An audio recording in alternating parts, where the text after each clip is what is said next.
दोस्तों, शास्त्रों और वेदों में भगवान हनुमान जी को कलयुग का देवता बताया गया है, क्योंकि सभी का ये मानना है कि हनुमान जी चिरंजीवी हैं और वो अभी भी मौजूद हैं और उनकी मौजूदगी इन 5 स्थानों पे अवश्य ही आप अगर मन से कोशिश करोगे तो आपको हनुमान जी के दर्शन हो जाएंगे।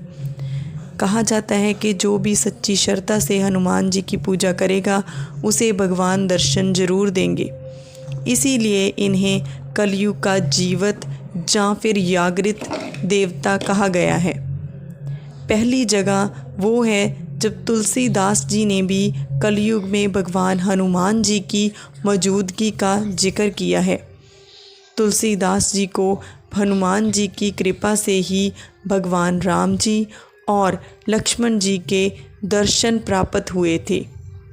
इसीलिए कहा जाता है कि आज इस घोर कलयुग में भी इन 5 जगहों पर हनुमान जी मौजूद हैं।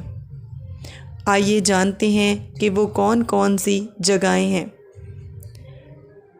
गदमादन पर्वत, इस पर्वत पर कलयुग में भी भगवान हनुमान जी का निवास है और इसमें कोई भी शंका करने की बात नहीं है, क्योंकि इसके कई परिणाम कई जगह पे मिल चुके हैं। कहा जाता है कि कई साधु संतों ने भी इसी स्थान पर तपस्या की है और तपस्या करके हनुमान जी के दर्शन भी प्राप्त किए हैं, क्योंकि अगर श्रद्धा सच्ची हो तो हनुमान जी अवश्य ही आपको दर्शन देंगे। महर्षि कश्यप ने भी इसी पर्वत पर तपस्या की थी और यह पर्वत कैलाश पर्वत के उत्तर दिशा में स्थित है। भगवान राम से अमर होने का वरदान प्राप्त करने के बाद हनुमान जी ने इसी पर्वत को अपना निवास स्थान भी चुना था। और दूसरी जगह कशकंदा अंजनी पर्वत है। इस पर्वत का उल्लेख भी रामायण में मिलता है। यह पर्वत कर्नाटका के कोप्पल और बलराई जिले के पास कशकंदा क्षेत्र में ही स्थित है और उस कशकंदा क्षेत्र में इसी पर्वत पर किसी टाइम पे माता अंजनी ने तपस्या की थी और भगवान राम और श्री हनुमान जी की मुलाकात भी इसी पर्वत पर ही हुई थी।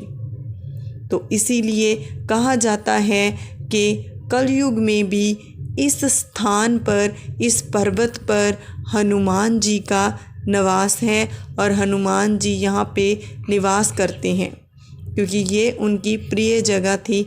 यहाँ पर उनका मेल भगवान राम जी से हुआ। चौथा जो है वो है रामायण पाठ।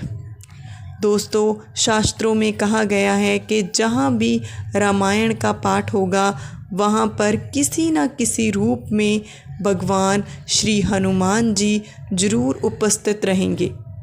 इसीलिए कई बार ऐसा देखा जाता है कि जहाँ भी रामायण का पाठ होता है वहाँ वानर आ जाते हैं और ये सभी वानर भगवान हनुमान जी का ही रूप है।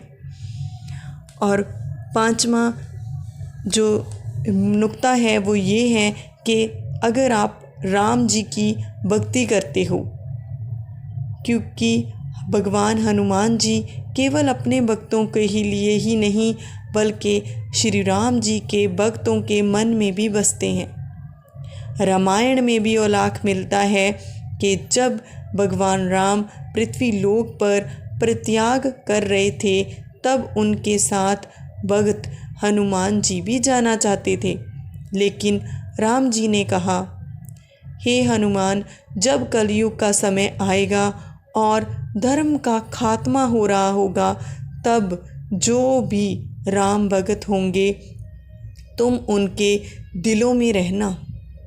इसीलिए राम भक्तों के दिलों में सदा हनुमान जी विराजित होते हैं और अपनी कृपा दृष्टि वो हम सब पे बनाए रखते हैं।